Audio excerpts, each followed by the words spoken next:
You are now watching ZACIAN, the best place to learn about competitive Pokemon TCG. Let's get it! Yo, what's poppin' YouTube? Welcome back to the channel. ZACIAN here, word up. Today we are going to be going over our power rankings. So I do want to note that this is our first power rankings of our Chilling Reign season. I don't know how to put it. Chilling Reign just came out. It's one of those things where I'm determining the best decks on a weekly basis if you're new to the channel, and I appreciate all the love from all the new subs and everyone watching, getting hyped up with this new set release. I do release power rankings every single Monday.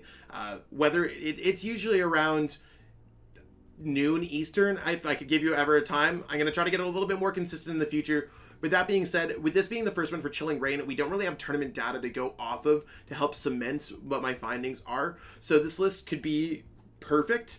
It might be a little bit incorrect. So let me know what your thoughts are in the comments below. But this is what I've come up with. I've asked my personal group of testing partners to come up with some of their top 10s. We kind of mutually came up with this list, talked about it a little bit, so hopefully everyone enjoys it. Shout out to the whole Chillers Discord server for helping me out with this list. That being said, you could check the lists in the pinned comment below. Not in the description, there's too many lists to fit there. I've also included YouTube videos for reference. They might not be the exact same list, but they are similar enough.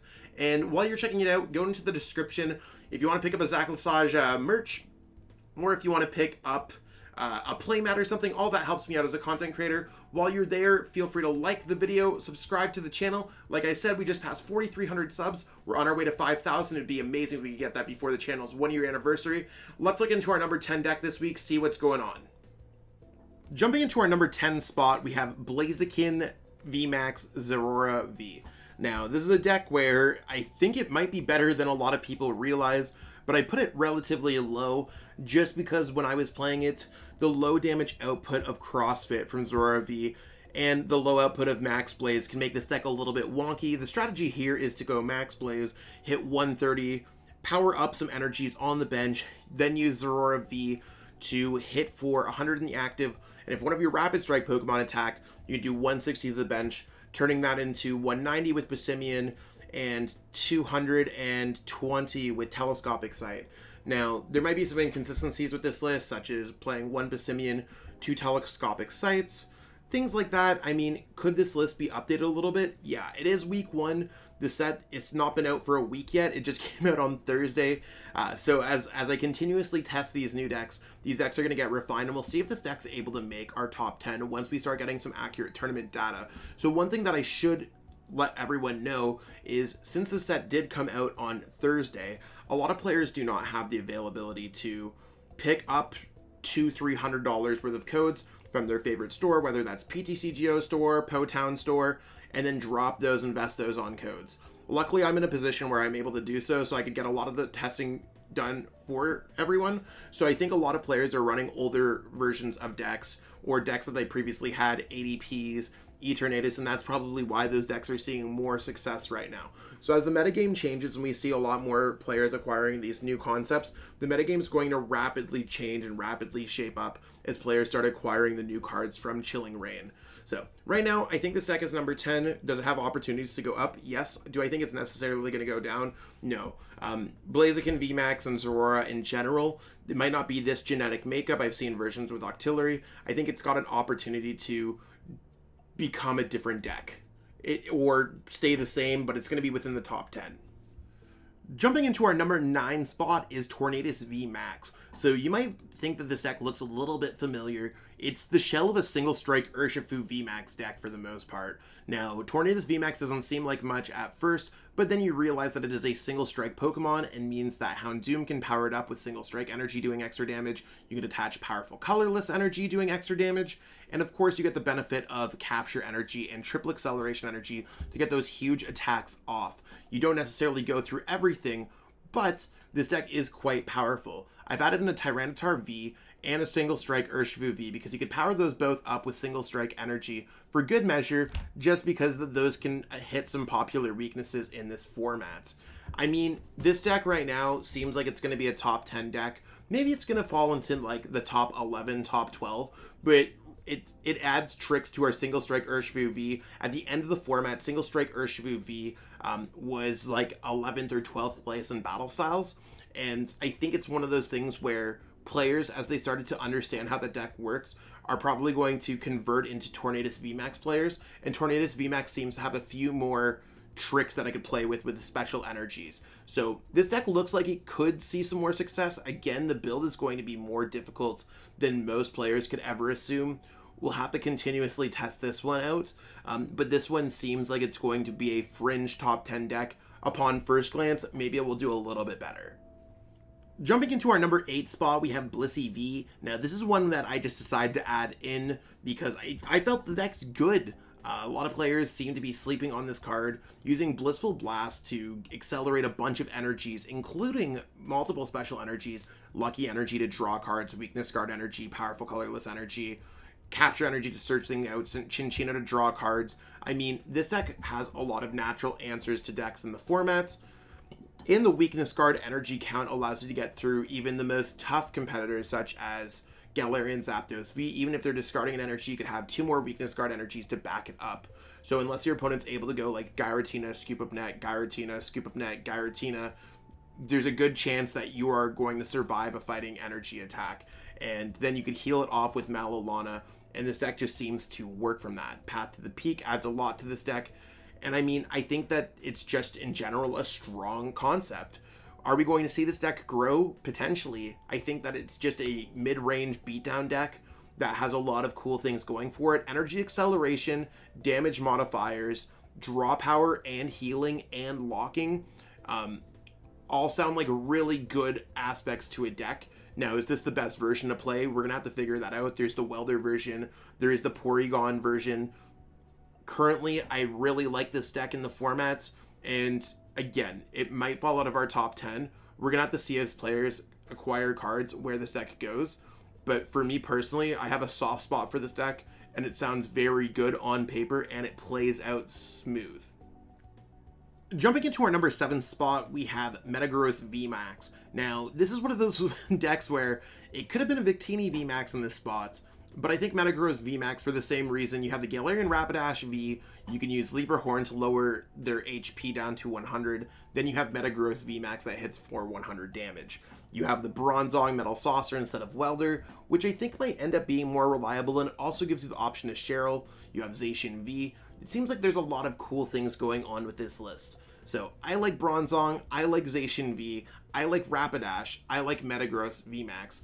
So right now I think there's a lot of really cool decks, or really cool things going on in this deck, and it seems like it might be better than Victini VMAX right now. And I'm going to say seems and might be, and I'm unsure.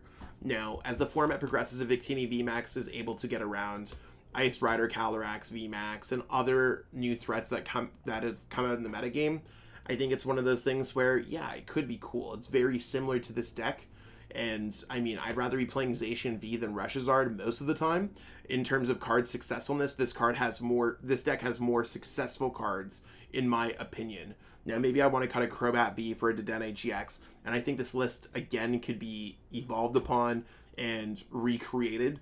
But there's so many powerful concepts within this deck, and Metagross VMAX, once it starts hitting for 100 plus 250, it's doing more damage than a Victini VMAX. Now, the one thing that holds me back from thinking that this is instantly better is that if you do not continuously use Max Rush over and over, then you're not doing the 250 at that point. You could always switch it up to ZACIAN V to hit for enough damage. The same thing that a Victini VMAX would hit for regardless. So that's kind of where I fall and put this deck better. We'll have to see if this deck picks up any traction, but I think it's kind of hot right now.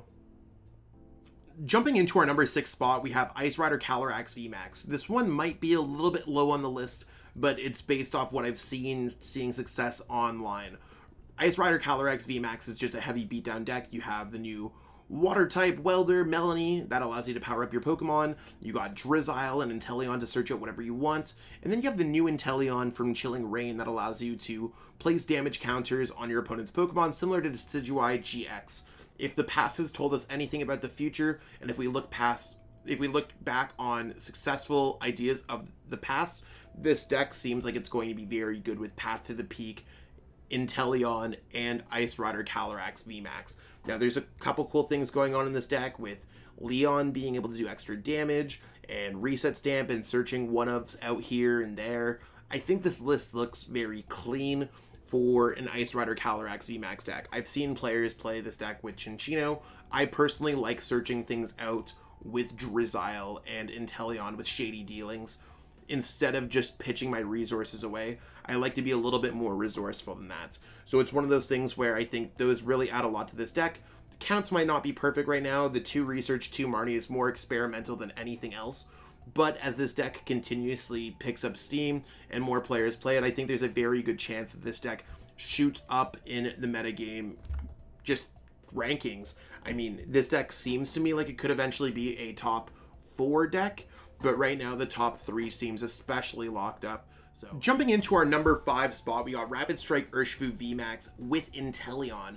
Now, this is one of those weird decks where I'm like, is Inteleon with quick shooting that much better than playing a traditional Rapid Strike URSHIFU list? And my first answer is, you want to know what? This is what's seen more success online than a traditional list. So we're just going to go with it. Maybe it's players experimenting. Maybe I'm just overlooking this. But between Passimian with its throwing couch ability and quick shooting and Gmax Rapid Flow, you got a lot of damage snipe available. You could search out Telescopic Sight with shady dealings, and being able to snipe your opponent's bench for a lot of damage over and over again, and having relative access to cards in your deck and a bunch of 1-ofs giving you options sounds quite good. Now, a lot of peeps might be watching this right now and be like, yo, Zach, you forgot Jirachi GX. I'm going to actually say that Jirachi GX is slightly overrated right now. It's not that it's not going to stop your psychic weakness. It's that any psychic type deck is likely playing Path to the Peak. Read that as Shadow Rider Calyrex VMAX is going to be playing 3-4 copies of Path to the Peak, and they are going to shut you off. And you might be like, oh, you want to know what? We could play like a Chaotic Swell or something. They play Marshadow. There's really not a way to get around it. Your Tower of Waters is going to give you a turn, but they could shut it off on their turn and attack you. So I think that this deck just probably has a really bad psychic weakness, and a probably really bad psychic matchup. But against most of the rest of the field, you got URSHIFU VMAX just can snipe with the new Drizzile engine that is being a little bit more popularized lately. So I think this deck seems hot right now. We'll see if it changes back to a more traditional form that we're used to. I'd say this deck can fall anywhere between 4th, 5th, 6th, 7th, but it's definitely a top 10 deck. Jumping into our number 4 spot, we have PIKAROM. Now, PIKAROM hasn't really gained anything at all. The only thing that I added into the deck was Marshadow. Marshadow is more or less for me to get around Path to the Peak. I don't want to get Reset Stamp, Path to the Peaked, and not be able to use my Crobat Eldegoss or Dedenne GX to grab the game-winning combo. PIKAROM, while it didn't necessarily gain anything, it didn't really lose anything. There's no new fighting type decks. This deck doesn't really gain any weaknesses, and one of its weaknesses, Rapid Strike URSHIFU, really starts getting countered out of the format by Shadow Rider Calyrex VMAX, and this deck just seems like it could be hot right now. PIKAROM's always seen success. A lot of players have been seeing a lot of success with it. I've seen a lot of success with it. There's no reason for it not to be successful, and this is really PIKAROM's last hurrah until we get Evolving Skies. Then we're going to go into a post-rotation metagame. That being said, I think PIKAROM is going to be good for the foreseeable future. Are there cards that we're going to add into this deck? I mean, it's quite possible that we add in some of the new supporters eventually. Could I see an Avery in this deck to help against the matchup of ETERNATUS VMAX? It's quite possible. We'll have to see how the metagame really grows. Right now, this is my day 1 list. If I were to run PIKAROM in a tournament tomorrow, this is how I'd be running PIKAROM. I think this list looks pretty hot and consistent. If anything, I think this deck might fall down a little bit, but knowing PIKAROM, it's going to be up at the top at the end of the metagame anyway, so it's just a general strong deck, and it's not going to fall to the top 10 in my opinion.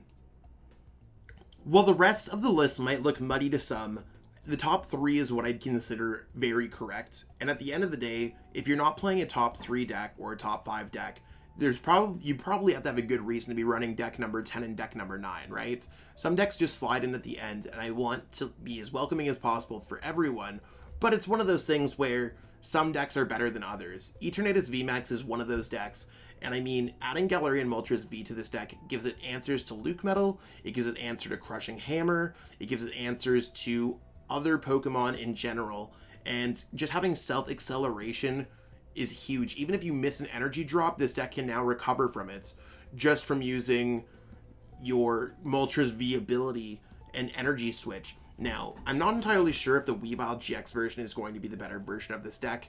I'm arguing, and I've argued with my friends in the nicest and most constructive ways, that energy switch cannot be stopped with Path to the Peak.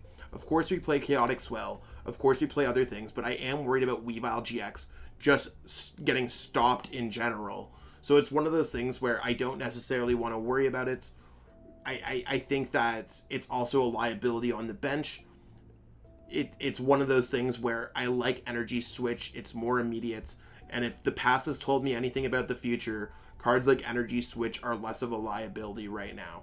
That might change in this deck in the future, but for right now, this deck is going to be just using same strategy of Eternal Zone, Dread End, building up a fat bench and hitting your opponent hard.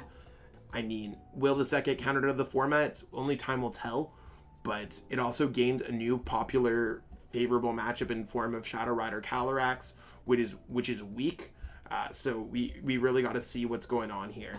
I think Eternatus VMAX is going to stay top 5 for the foreseeable future. Jumping into our number 2 spot, we have Shadow Rider Calyrex VMAX with a Path to the Peak Trevenant Gengar Mimikyu backing up to hold it down. So far on my channel, I've covered the Mewtwo and Mew GX version with some tag team techs and some GX techs. I've also covered the Alchemy VMAX. This version is to come. I've linked a version for the Mewtwo version, which is the most similar to this, but with the Path to the Peak, this list just seems incredibly smooth, and you can use your own Marshadows to resetting hole away your Path to the Peak, and then just continuously use Underworld Door to accelerate energies, draw cards, and you could do a lot of cool things with this deck. You could go Horror House GX with a couple Shadow Rider Calyrex V down, evolve them both into Calyrex V Max, attach a couple energies with Underworld Door to Trevnoir, attach an energy to Trevnoir, switch, and then go for Marnie Night Watch, just stopping your opponent immediately, giving them a 2-card hand turn 2, and they haven't really had an opportunity to play. You can cut peeps out of the game really quickly, and this decks with Trevenant Dusknoir have seen a lot of success in the expanded formats. I don't necessarily see how this is going to be any different. It's very much a hard lock deck, especially when you add in the Path to the Peak, and then you just get to a point where you just go Night Watch, Night Watch, Night Watch, Night Watch, or you build up enough things in play where you can just attack with the Shadow Rider Calyrex VMAX with a bunch of Psychic Energies in play. I currently think this deck is incredibly powerful. It is worth every single Chilling Rain pack that it is. It is tough to acquire this deck. I'm sorry for all the budget users out there. Trevnoirs, Gengar Mimikyus, even Marshadows, the Calyrex VMAX, they're all incredibly difficult to get online. So I feel for you, but this deck is our number 2 deck. That being said, we're going to jump into our number 1 deck in a moment, and that deck is equally as hot. Maybe a little bit more, and that's why it's number 1. Jumping into our number 1 deck, we have ADP ZACIAN, and I know there's a bunch of you that probably hate that this deck is still seeing success. Really, the big thing that it added into this deck is Echoing Horn, but the other big thing is that this deck's always struggled against Eternatus VMAX and some other decks, Galarian Zapdos V being a single energy attacker in most cases with its Fighting Instinct ability. For each of your opponent's V Pokemon in play, removing colorless energy from this Pokemon and just playing a single fighting energy so that you could attack, doing 170, 200 after an altered creation, drawing all those extra prize cards can literally steal games. Now, I'm not entirely sure if this is always going to be the correct count, being able to use Ultimate Ray to power up a Galarian Zapdos V, or using Energy Spinner to find it out, or even attaching it to one of your Pokemon and then energy switching it to the Galarian Zapdos later on in the game. Basically, it's going to be good in the matchups where it's good in, and it's not going to be bad in matchups where it's not good in. As long as your opponent plays V Pokemon, it's always an option, and we do have energy switch in order to even increase the attack, like the energies attached to that Pokemon. So even if your opponent only has a couple V out, and your attack's not only one fighting energy, there's options to attack with it with energy switch. That being said, this deck is typical ADP. I've seen other versions of ADP. I've built an ADP Peony build. I've built a more standard version of ADP. This version's seen the most success. Gabriel Smart recently won the Sunday events with this list. So I think it's one of those things where this is just the best deck right now. Is it going to stay the best deck? ADP typically never stays the best deck for long. But with Galarian Zapdos V adding a very efficient attacker that is a fighting type Pokemon does solve a lot of issues for this deck, and I think it's going to bring a lot of success. So if you are going to be packing a deck soon, be packing ADP yourself or a deck that can beat it, and make sure you actually beat it. But right now this deck's on top, and I think it's absolutely hot. And that's what we got going on for this video today, peeps. I mean, a lot of interesting deck lists in there. I tried to feature mostly new deck lists or deck lists that gain the most, but it's very possible that our top 10 deck is going to change into next week, and we'll see how the power rankings continuously grow week over week. I will be injecting it with tournament data as soon as they get the opportunity to. Right now, players are still acquiring cards, so this is really just a personalized list, and it's probably more accurate than I'd like to admit, but it's one of those things where once we have tournament data and we see hundreds, thousands of players, just not hundreds of thousands, or it's hundreds/thousands of players playing on the Play Limitless websites. We're going to see a lot more uniform deck lists. We're going to see a lot more ideas getting refined. We're going to see a lot more decks either rise to the top or fall to the bottom.